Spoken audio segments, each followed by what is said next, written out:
Hey everyone, Chemistry 40S, Chemistry 40SH. Dr. Carroll here. We're looking at Unit 6, the acid and base unit, and this is Lecture 3. Remember, the lectures can be more than one class time, right?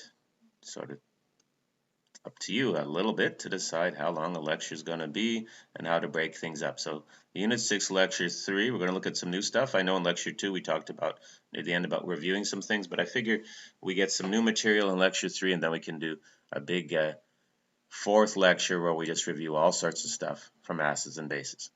So in a Arrhenius acid-base reaction, and this is stuff that you learned in junior high grade, perhaps, middle school, about an acid and a base coming together to give you a salt and water. Not a salt and battery, but a salt and water. So if I have something like hydrochloric acid and NaOH, so we have an Arrhenius acid, HCl, Arrhenius base, NaOH, we bring them together, double replacement reaction, we get sodium chloride, NaCl, plus water. Okay, so that's an Arrhenius acid-base reaction. We say the acid neutralizes the base or the base neutralizes the acid.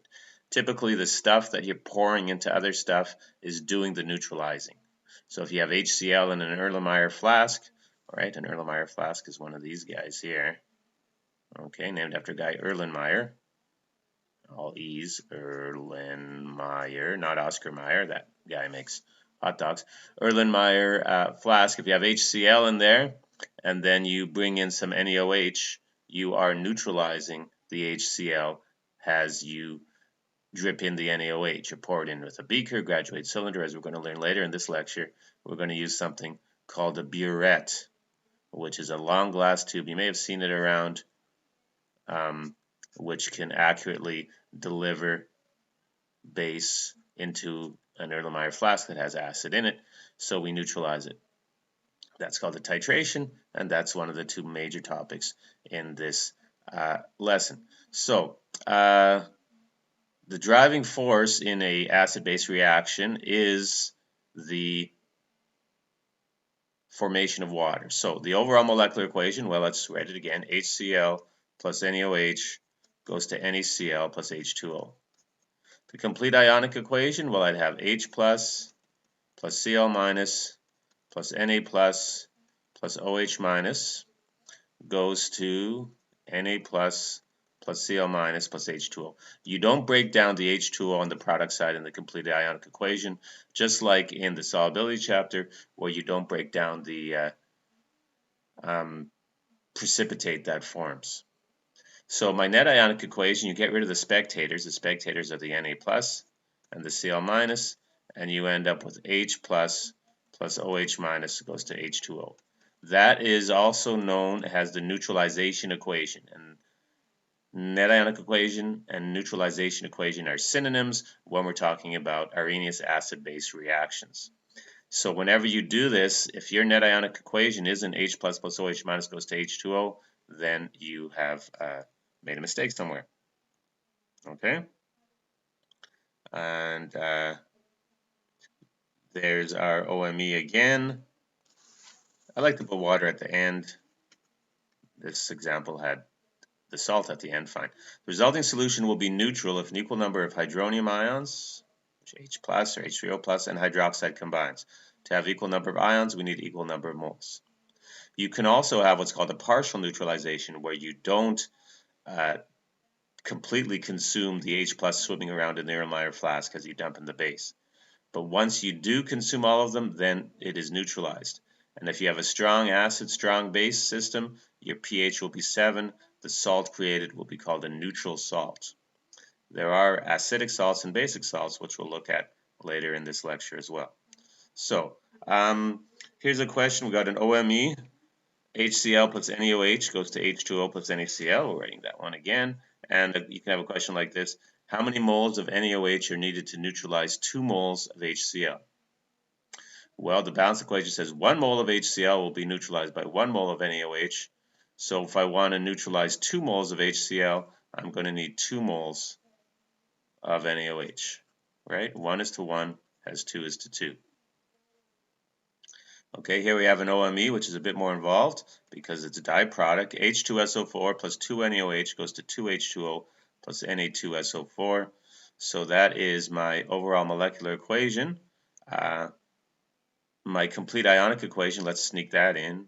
2H plus, I'm gonna switch the width to 1, make it easier to write.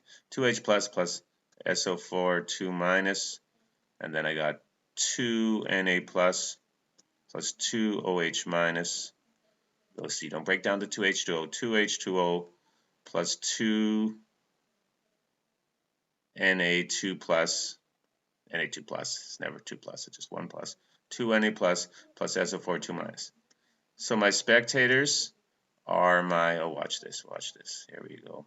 My spectators are my sulfate, it just swims around. Oh, I used a different color, did you see?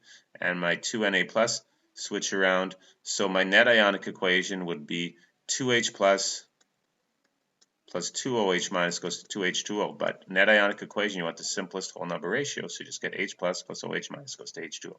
And that's how it has to be. How many moles of NaOH are needed to neutralize 4 moles of H2SO4? So I want to neutralize 4 moles of H2SO4. I'm going to skip right into the word mole. And I know that I have 2 moles of NaOH for every 1 mole of H2SO4. That's the molar ratio as given by the overall molecular equation. So the H2SO4s cancel. So I need 8 moles, I'll write it in, of NaOH. Or you can use the kindergarten voice. 1 mole of H2SO4 is consumed by 2 moles of NaOH. So 4 moles of H2SO4 would be consumed by 8. 1 is to 2 is 4 is to 8. Fractions. Wow. Okay, let's look at one here. This will be about as tricky as it gets. Here's an overall molecular equation involving phosphoric acid and calcium hydroxide. And it's balanced. You should be able to balance them. The complete ionic equation. Let's see if I can squeeze that in. So I got 6H plus 2PO4 3 minus plus 3Ca2 plus 6OH minus goes to 6H2O plus 3Ca2 plus 2PO4 3 minus. And my net ionic equation, you see that the phosphates cancel, the calciums cancel, you get 6H plus 6OH minus goes to 6H2O, but you reduce that, H plus OH minus goes to H2O. So that's good practice. Now let's answer the question. How many moles of calcium hydroxide are needed to neutralize 1 mole of H3PO4? So write 1 mole of H3PO4. And now look at the ratio here. We want calcium hydroxide in the numerator. So 3 calcium hydroxides neutralize 2 H3PO4. So the H3PO4 cancels, bang, bang. So I get 1.5 moles of calcium hydroxide. So 2 is to 3 is 1 is to 3 halves, right? Let's see, 3 halves is 1.5. So 2/3 is the same as 1 divided by 3/2, because 1 divided by 3/2 is 2/3. So it all works. So that is a preamble to titration, just talking about neutralization reactions. As an aside, neutralization reactions often generate lots of heat, so you have to be careful when you're neutralizing something. And if there's a spill, like an industrial spill, there's all sorts of procedures, things called spill pillows and blankets, and all sorts of ways to neutralize so you don't end up with extremely exothermic processes happening. Okay, so now let's jump to what we mean by a titration. A titration is a laboratory procedure to determine the concentration of an unknown acid or base using a standardized acid or base. Standardized just means you really know the accurate, often to 3 decimal places, the accurate concentration. You've made a volumetric solution. Remember doing those? You did those in grade 11 a bit. When you're talking about dilutions and things, you had like a long neck flask, and you had the little mark here, or the etch, and you poured in chemicals to make a really accurate solution. So titration also, by the way, can be used to determine, not completely, but give you good data to help you determine the identity of an acid or a base if you don't know it. The whole point of a titration, is either that, what are the acids spitting out into a lake? Let's say there's a pulp and paper mill and the government is suspicious of the company that is creating paper, that they're dumping too much exhaust into, not exhaust, but effluent, like garbage into the lake. So you have to find out what is that acid that's being dumped in there and how concentrated is that acid. So titrations are important for that. They're also used in oxidation reduction reactions. The titration equation I scrawled up here, which says MAVA is MBVB. That means the moles of acid originally present in the Erlenmeyer flask, let's say we're doing it that way, equals the moles of base delivered by the burette. When that happens, we're at the equivalence point, which is when we have neutralized all the acid with the base. So this is equivalence point, and this happens when the OME is 1 to 1. If it's 1 to 2 or 1 to 3, the equation has to be modified. But when we use this equation, MAVA equals MBVB, we will be talking about 1 to 1. How do you know when it's neutralized? By some physical way. Well, if you have an indicator and the indicator changes color. Okay. So when the indicator changes color, it indicates that the acid is neutralized completely. And again, I can reverse it and have the base in the Erlenmeyer flask and deliver an acid, and then when the base is neutralized. For 1 to 1 of H plus to OH minus, MAVA equals MBVB. Don't know what C or D are supposed to be, so I'm not going to worry about it. Okay, so let's say we had 17.5 mils of 0.45 molar sodium hydroxide, and we want to neutralize 25 mils of HCl. How much HCl concentration did we start with? So I want to solve for MA. VA is 25 mils. Now I could convert to liters if I want, but I don't have to because the volume unit is going to cancel. The volume of the base is 17.5 mil, and the molarity of the base is 0.45 molar. So MAVA equals MBVB, and I want to solve for MA. So MA is MBVB over VA. So 0.45 times 17.5 divided by 25, and we'll get 0.45 times 17.5 divided by 25, 0.315 molar. Notice that it's less than 0.45, which is good because you got more concentrated base than acid. So to neutralize the acid, you don't need 25 mils of base. If the molarities were the same, you need 25 mils of base, but the base is more concentrated, so you don't need as much of it to neutralize.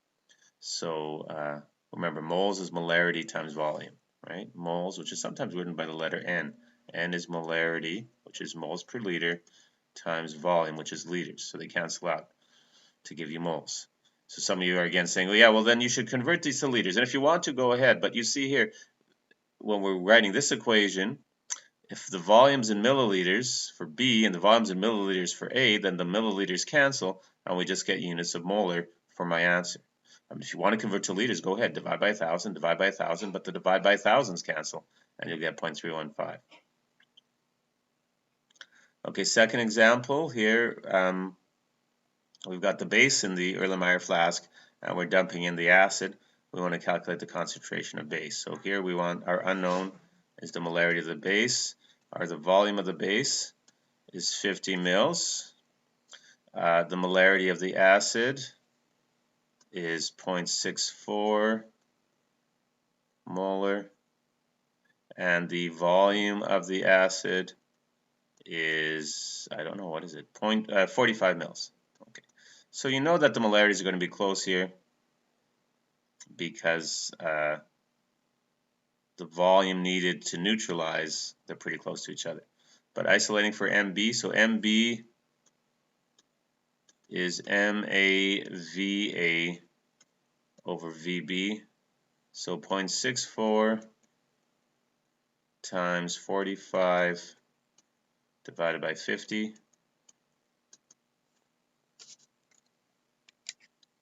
0.64 times 45 divided by 50 is 0.576 molar.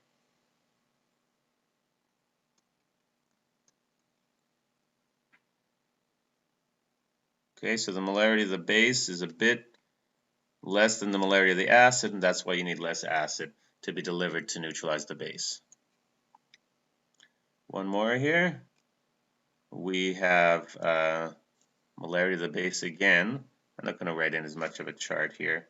Let's see here. Molarity of the base is going to be the molarity of the acid delivered, so 0.253 times the volume of the acid, 23.56, divided by the volume of the base, which is 25.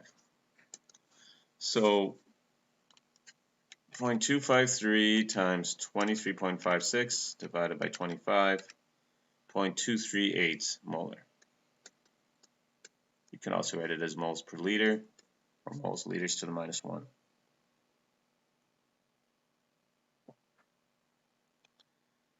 Now we have here a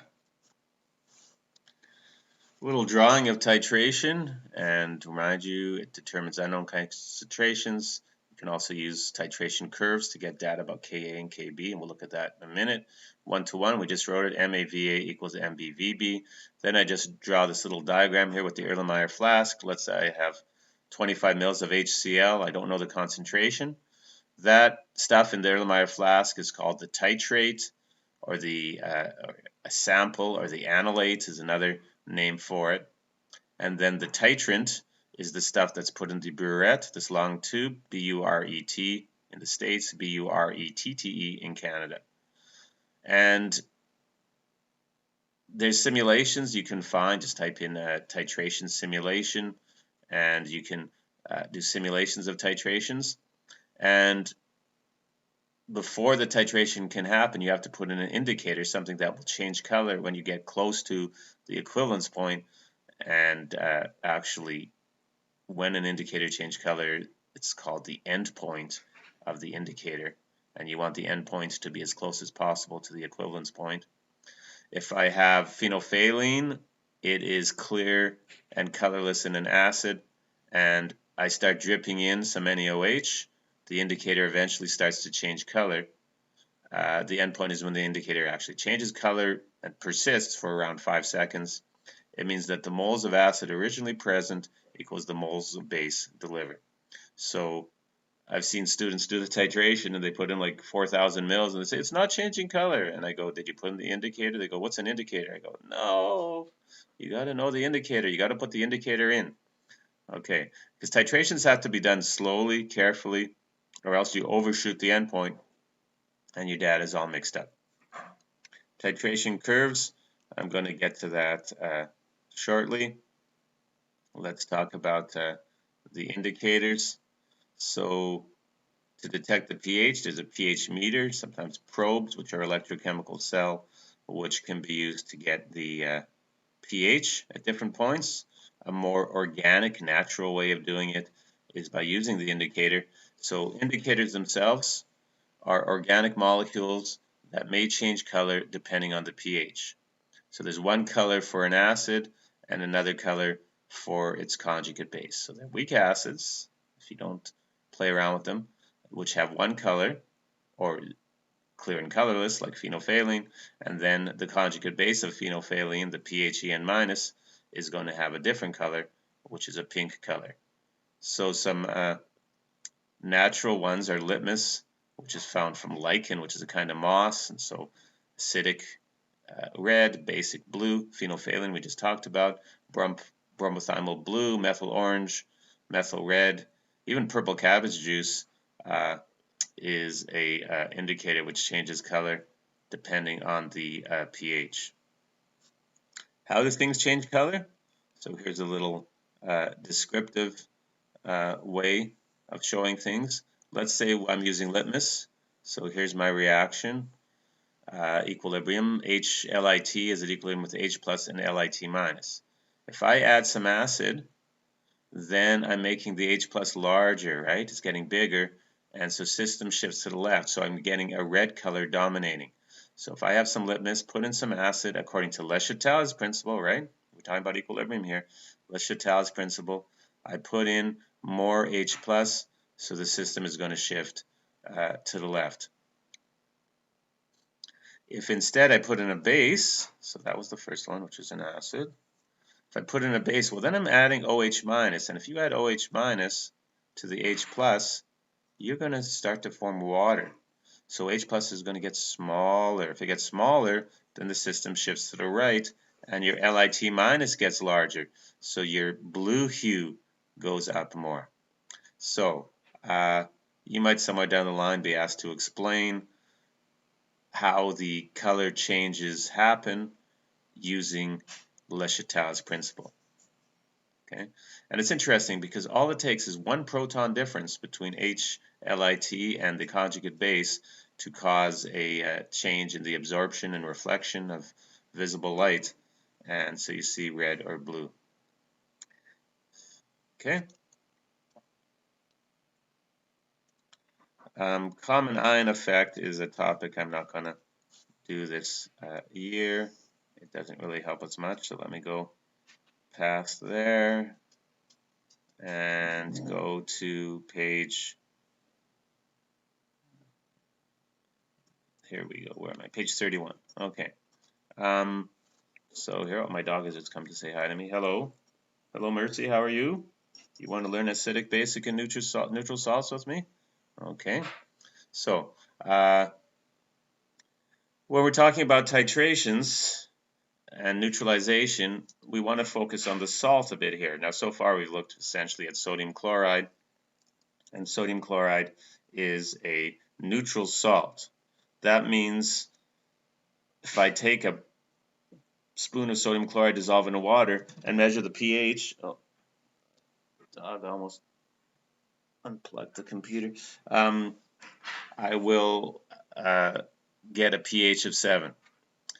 So, but not all salts are neutral. Oh, okay, the dog ran away, good. So whenever you combine a strong acid and a strong base, then you will get a neutral salt. So for example, if I take a HI plus KOH, so that's a strong acid and a strong base, they destroy each other to give you Ki plus H2O. So that is an example of a strong acid, strong base. So then if I take potassium iodide and dissolve it in water, the pH will equal 7. Or let's take nitric acid, HNO3, plus rubidium hydroxide. So I'll get rubidium nitrate plus H2O. That's another example of a strong acid, strong base neutralization. When neutralization is complete, all I'll have is rubidium nitrate swimming around in solution. If I somehow evaporate all the water, harvest up all the RbNO3, put it in a bottle, and then dissolve it in water, measure the pH at 7 because it's parentage, right? It's like, what is it called? Ancestry.com, right? You have a strong acid, nitric acid, has one of the parents, and a strong base, rubidium hydroxide, is the other parent. So they're both strong, so they cancel each other out to make a neutral salt. Well, not all salts are neutral. Now there's two other choices, acidic salts and basic salts. So an acidic salt, when it's dissolved in water, the pH is less than 7. It comes about from taking a strong acid and mixing it with a weak base. and neutralizing that. So if I have, let's say, ammonia, which is NH3, in a beaker, and I dump in some HCl, I end up forming ammonium chloride, and like Darwin says, the strong will survive, right? So the HCl survives, so this salt formed is going to be an acidic salt. The pH is less than 7.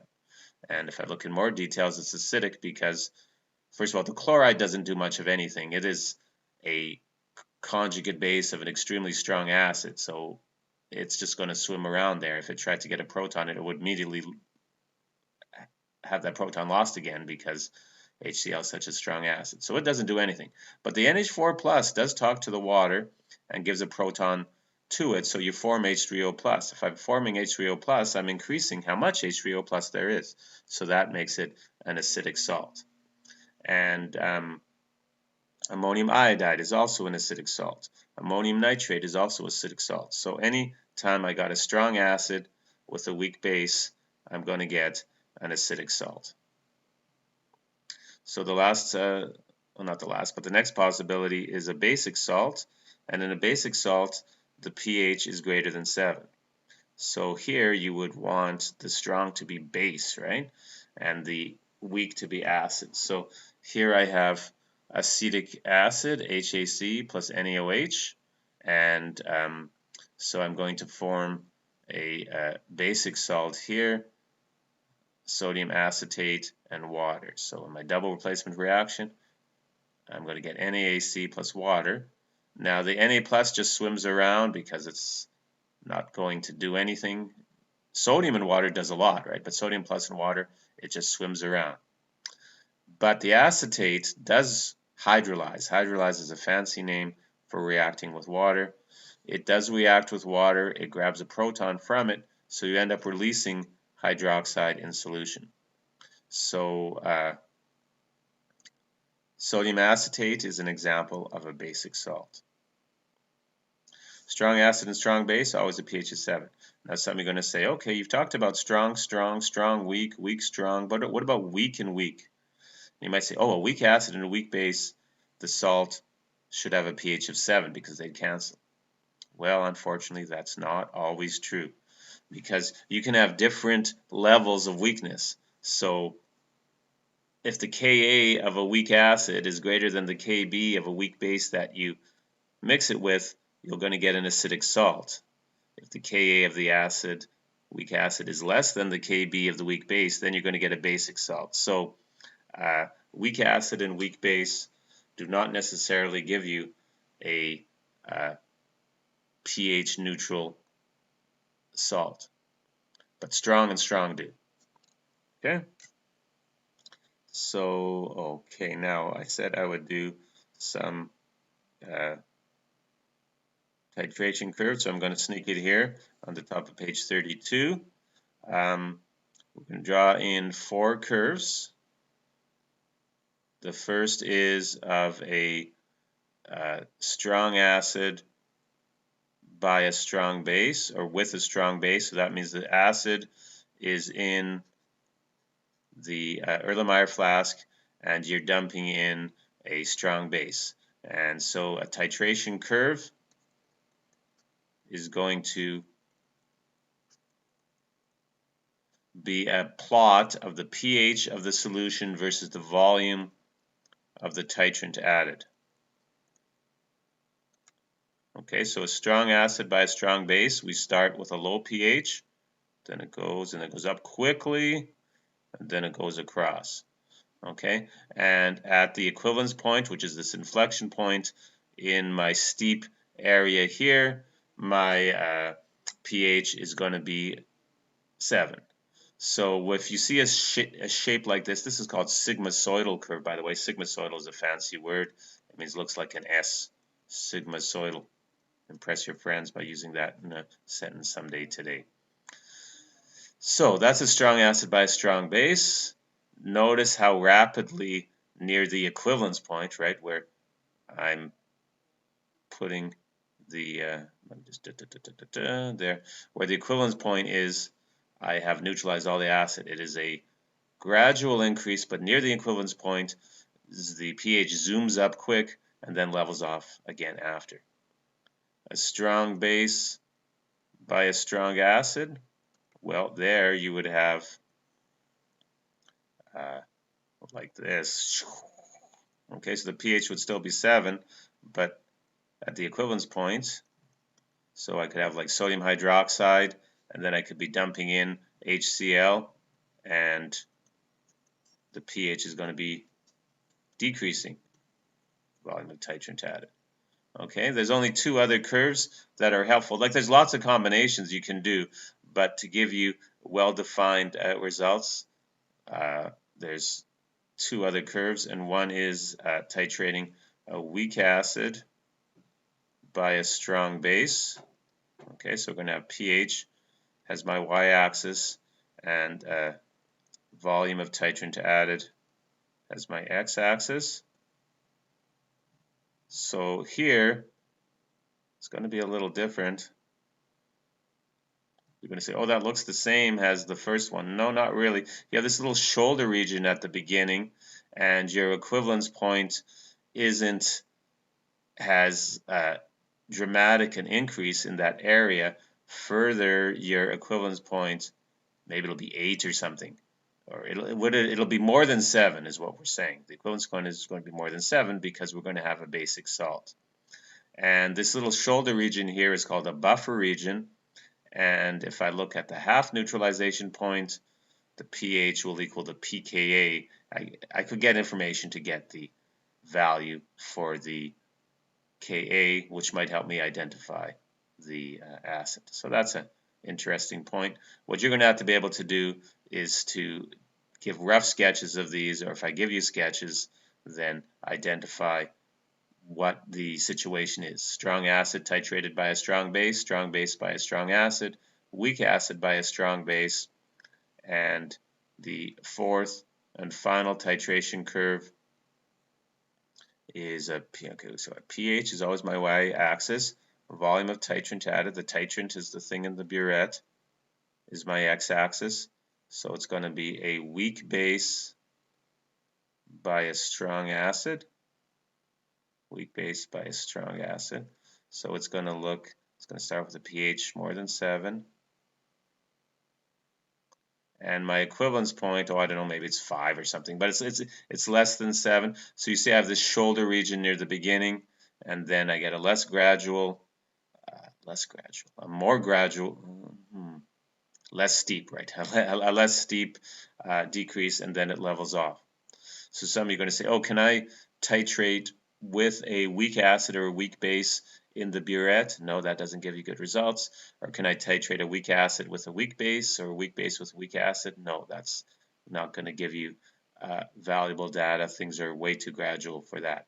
So these 4 possibilities listed here on the top of page 32 are the kinds that are most commonly used, and you should know a little bit about these titration curves.